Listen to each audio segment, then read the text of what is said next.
I do know that I have been that girl before who was the perfect partner, who performed the perfect wife to be that person's perfect match. And in doing so, I completely neglected all of my needs, all of my wants along the way. And then I made it their fault in the end.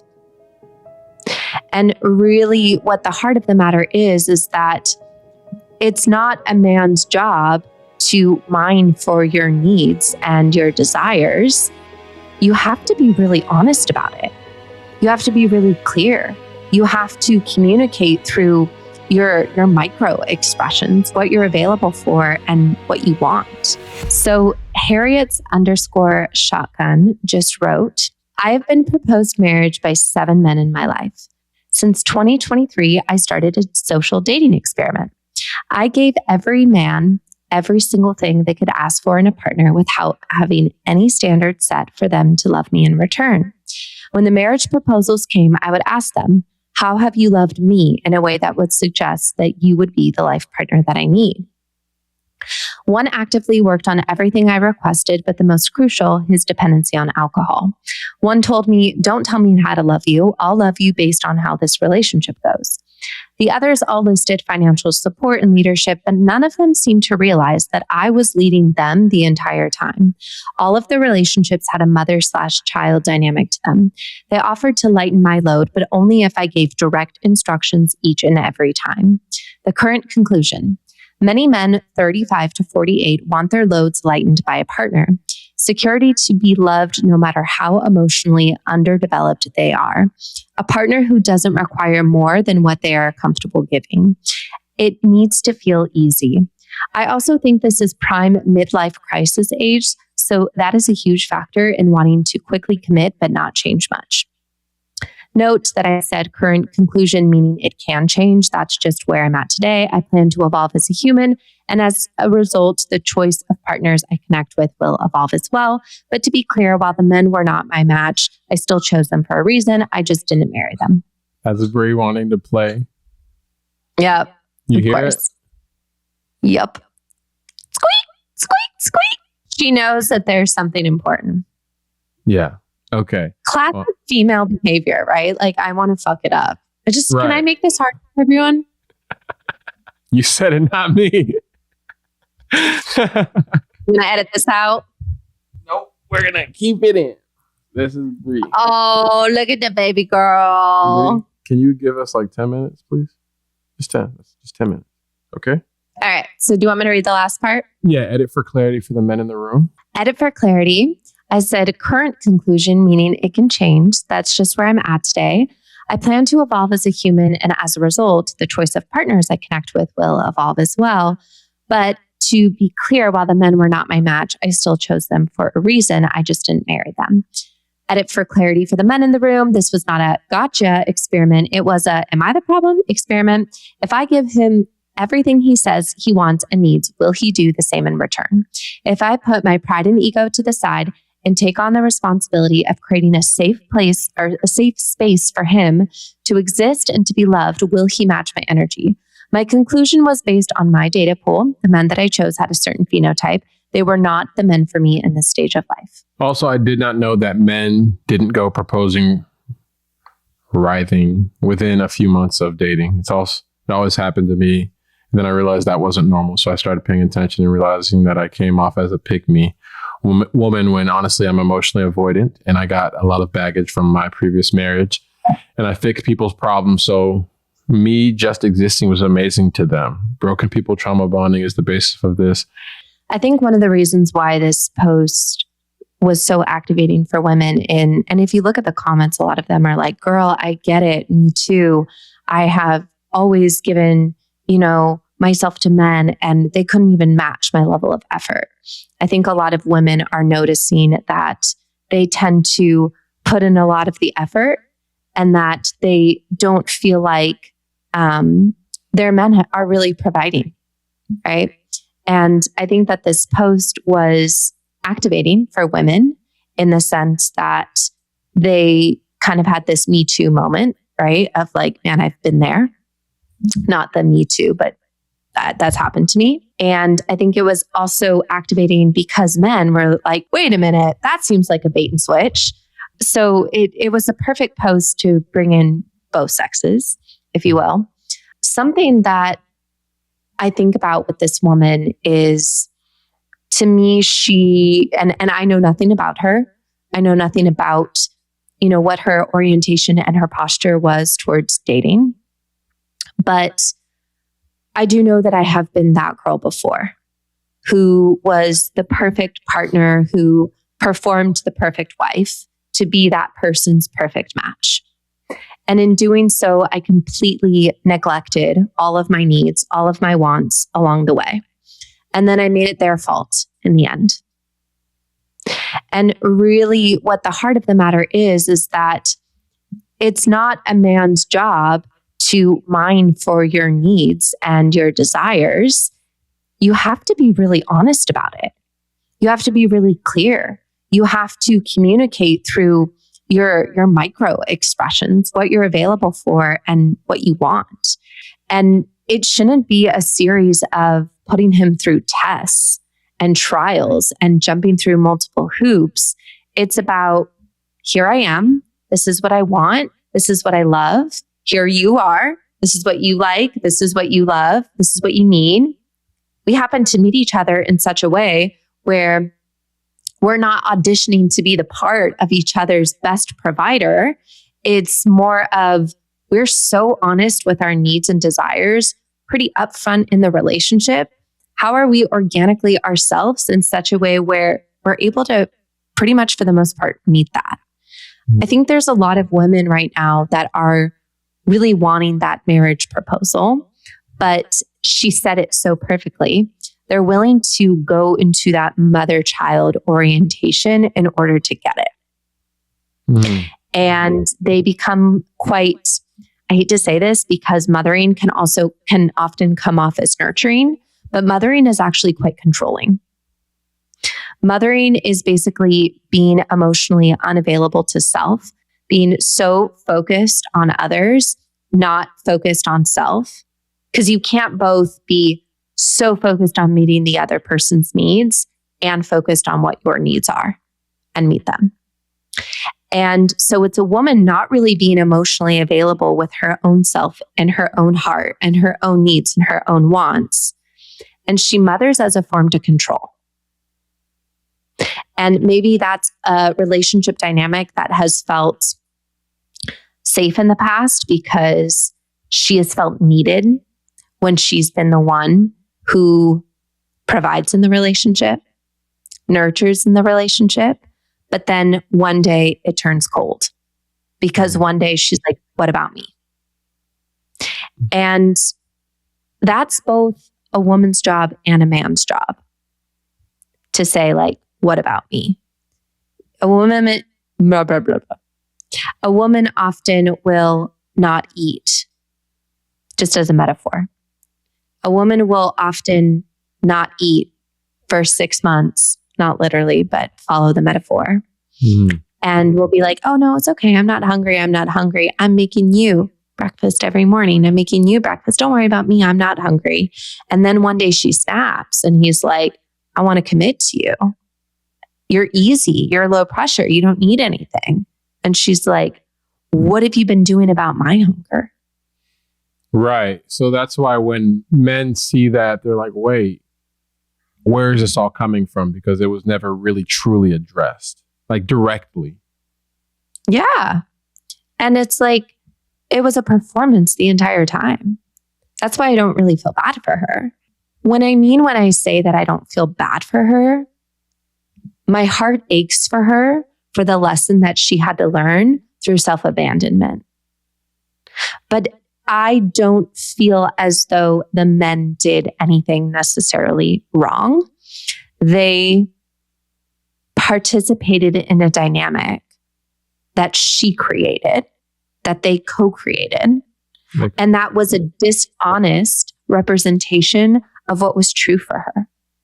And the man, with his unawareness is just like, okay, great. She's not hungry. Sounds good. Great. She's not hungry. Sounds good. I'm getting fed breakfast. Amazing. And then for her to build up resentment over time for needs that were never expressed is a little bit of a bait and switch for me.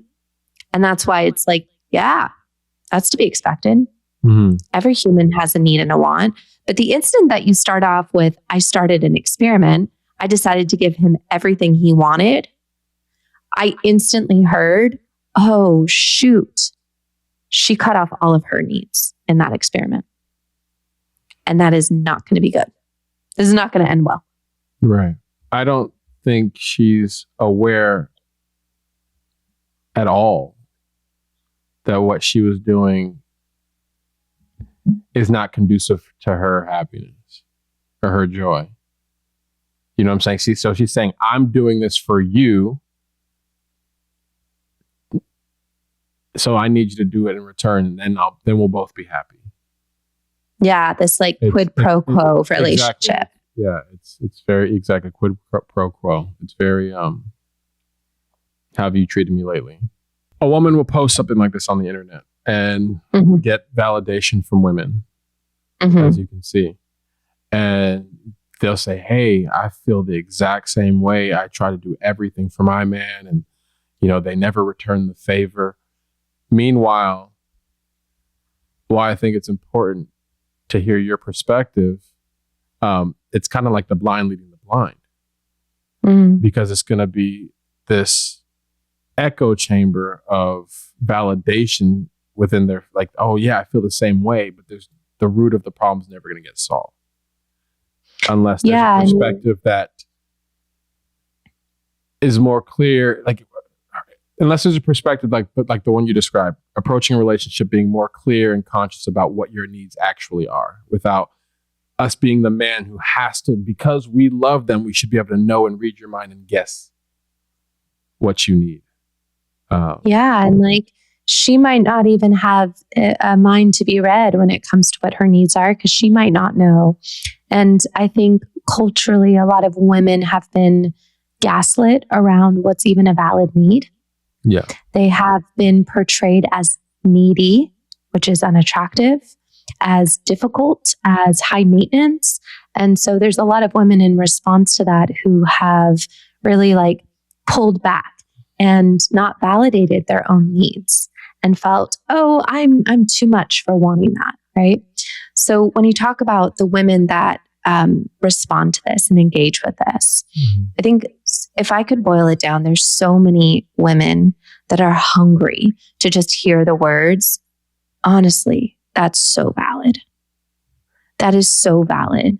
I understand how painful that must have been for you to spend so much of your precious time, which you can't get time back, for you to put your heart on the line, for you to give so much and to not have it be returned to you. That is like medicine for a woman to hear that. She's like, yes, thank you. Thank you for seeing me. Thank you for understanding the ways in which I've loved. And we women are so celebrated for being good girls, right? For being amazing women that are nurturing and can love a man and, provide for all of his needs, if you will, as she talked about in the post, but at the cost of massive self-abandonment. Yeah.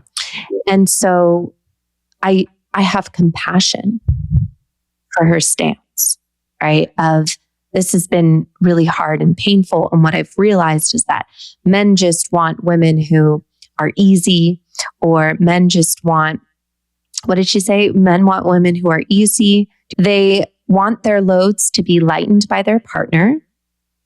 They want security to be loved no matter how emotionally underdeveloped they are. And they want a partner who doesn't require more than what they are comfortable giving. I also think so. That was her life crisis age. Yeah. Right. So that was her conclusion in that, which I want to hear from you about, whether that is how that lands. And what I will say that there's a bigger conclusion in this, that she's missing the gift, the opportunity, which is I've realized that if I'm not an advocate for my needs, no one will be. Mm-hmm. That's also a beautiful conclusion in this. And I think it would be amazing if she were to go on a different experiment where this is not, the opposite of this is not entitlement, as in I go in and I expect all my needs to be met. It's, I know what I want and I'm not afraid to ask for it. Mm-hmm. And I also know how to meet it. And I'm not going to get mad at him if he doesn't meet it. It's not going to be a big thing. It's not a drama. What would it look like if I went in and assumed that I am so worthy of having my needs met? It's an of course. He is delighted to meet my needs. It's not a quid pro quo thing. It's just by virtue of me being me giving from my full cup. He automatically wants to give. What would that dating experiment look like?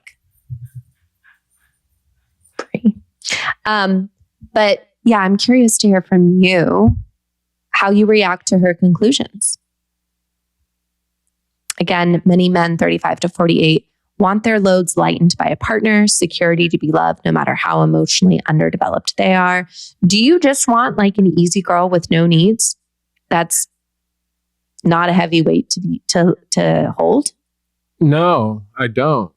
I don't just want an easy girl with no needs. I want to be able to understand what those needs are. And I can speak from personal experience in relationships that haven't worked, and what's been frustrating it really is actually not truly understanding what is needed until it ends up being a fight and it's been an explosion, or it's not addressed in a way where it's not addressed when things are calm and regulated. It's more of like it'll happen over time after I'm like, oh shit, where did that come from? Okay. Mm-hmm. You know, I don't think typically men just want a woman with no needs. I also think typically men, I think she did get part of it right. Typically we don't necessarily have some of the language for it, but it's the blind dating the blind, you know? So she's expecting him to read her mind. I think just her conclusions are very broad and it casts a wide net that is not capturing most men, you know? I don't think we're just inherently people who want women with no needs, or we're just having a midlife crisis or we just want someone who's like a slave. I don't think that's the average man. I mean, as far as I know, an empowered man loves meeting a woman's needs. Yeah. Like when, and this is where I'm interested, because I think that this is where a woman doesn't want to come off as needy, right? Needy has such like a connotation to it of, you know, she like, it's almost like a woman assumes there's just an instant ick around neediness, right? But as far as I know, and even like the men that I've been with, they love meeting my needs. They love like, oh my gosh, I saw that this thing was broken in our house. And so I brought my tools to fix it.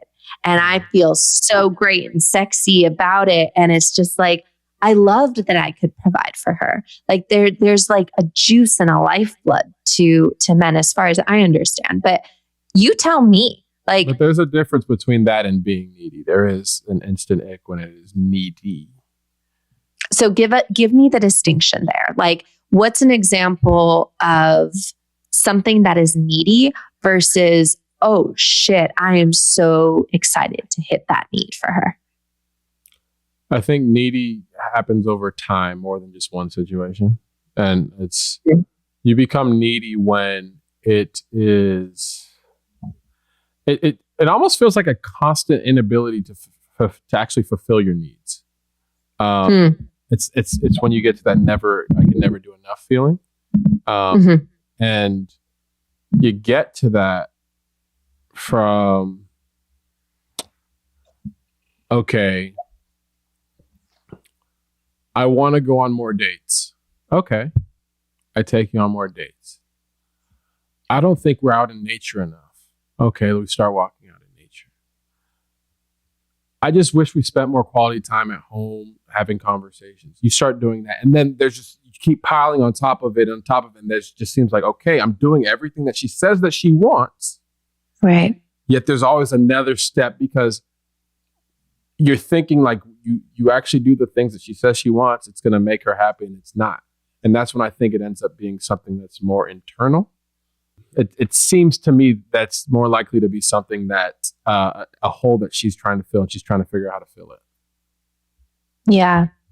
As you say that, there's this, I'm brought to this idea of codependency, which I remember the first time I heard the actual definition of codependency, I was like, oh shit, I've been totally codependent. What? Yeah. Like and it's crazy to think of how many of us are, but that definition was any time that you require something to do something in a particular way in order for you to feel a particular emotion. You need it to happen in a particular way in order to feel a particular emotion. So my emotional state is dependent on your behavior. That's literally, as you break it down, it's co with dependent. It depends on how you are with whether I'm okay or not. And yeah, there are fundamental things that, like, look, if you're going to talk back to me, I'm going to, be upset, or, I'm going to have words to say with you. It doesn't mean like, there's nothing that you can do that affects me. It's more so nothing that you do is going to take me radically off center to where I'm completely emotionally dysregulated and have left myself. Unless it's like, cheated on me or whatever, and it's a big shock to the system. Right. But I would say that it's like, I need you to plan dates in this particular way. I need you to, tell me you love me every single night before we go to bed in order for me to feel loved and safe. That is the scenario that I've seen over and over and over and over again, and I've been in over. Yeah, and over. Same. So, but to bring to your first point, bring it back. So once you come back to self, whether you're the man or the woman, and you can clearly state your needs, you can find out if you're compatible or not compatible fairly quickly. Yeah. And we're in such a culture of it feels good to be chosen that we forget that we're the choosers, and we want to win rather than to get it right. I want to win the marriage proposal rather than I want to be radically honest and vulnerable enough to just get it right once.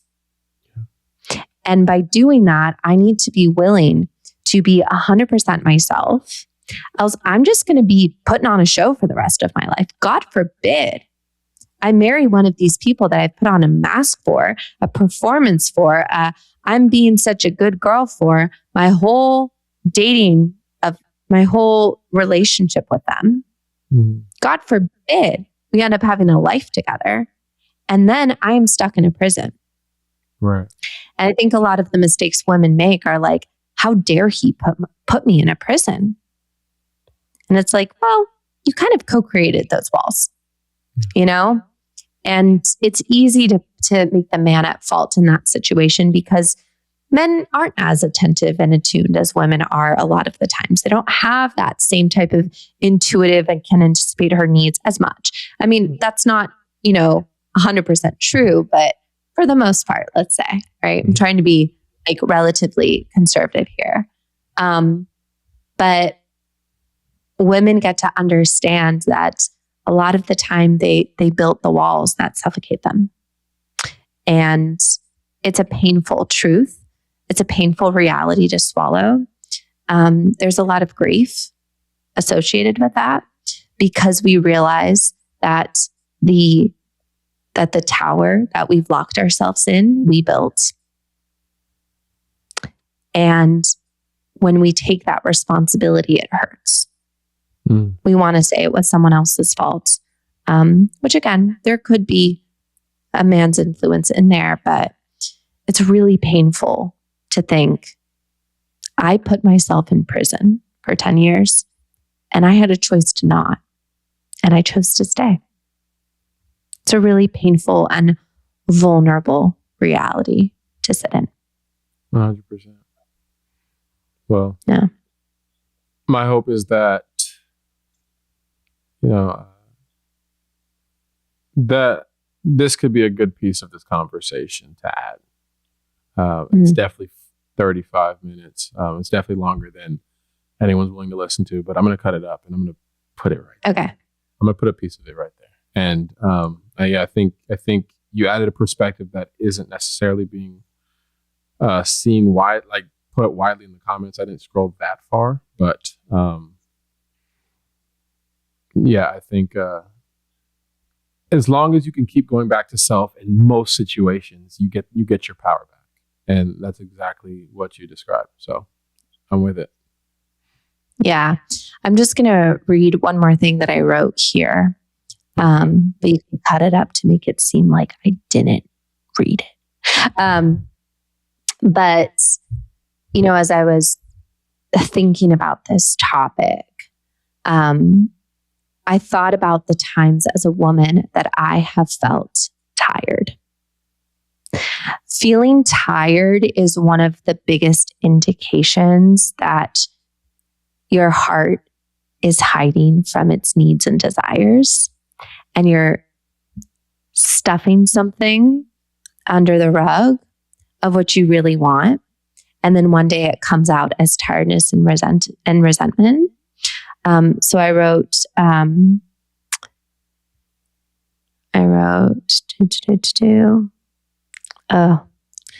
that performing mode and feeling mode compete for the same attention, and performing wins by default because it's tied to control. So if I manage it, it stays predictable, and predictability is safer than vulnerability. Tiredness, resentment, unmet needs gets pushed underneath the task list of showing up for a man, because pausing to feel those things, tiredness, resentment, unmet needs, would mean stopping the performance. And it would mean feeling the discomfort of that, which is riskier than to just stay exhausted and resentful. And it's so wild to me that women feel that. I'd rather feel exhausted than feel the truth of what is here for me, which is that my needs are unmet. I'm not happy. And I don't feel safe. Whatever it might be, there might be other things in there. But that feels riskier, to actually be with those emotions. So I would challenge the person who wrote this post to ask herself what she truly is needing in relationship, and be really honest with herself. Has she vocalized that in a way that it's clear to anybody, to any of these men who propose to her? Yeah. And to challenge her to go on a new experiment. And I would say the experiment. Next time. Yeah, actually, the experiment I would give her is, how can I fly my freak flag and have so much fun in my next connection? Instead of having the North Star be, can he commit? Can he marry me? Can I be the perfect woman for him? Yeah. Right? What would it look like if the North Star was, how could I have so much fun being unapologetically myself? Not get into the weeds of like, what do I need? What do I want? What do I desire? What does he desire? Whatever. It's more like, How can I be so myself and have so much fun? And I think that orientation, that North Star, is going to give her a different set of data to be with, and is just going to reorient what her beliefs are about men. Because she got the exact results for her experiment. What would it look like if I put all my needs aside and just gave it to men? Oh, I got men who are happy to take all my needs and aren't meeting mine. Yeah. You don't attract who you are. You attract what you're available for. And she put that sign out that said, I'm available for this. Mm-hmm. So if you put out a different sign, you're going to get different prospects. So I'm curious to see what prospects she would get in a different relationship or a different challenge.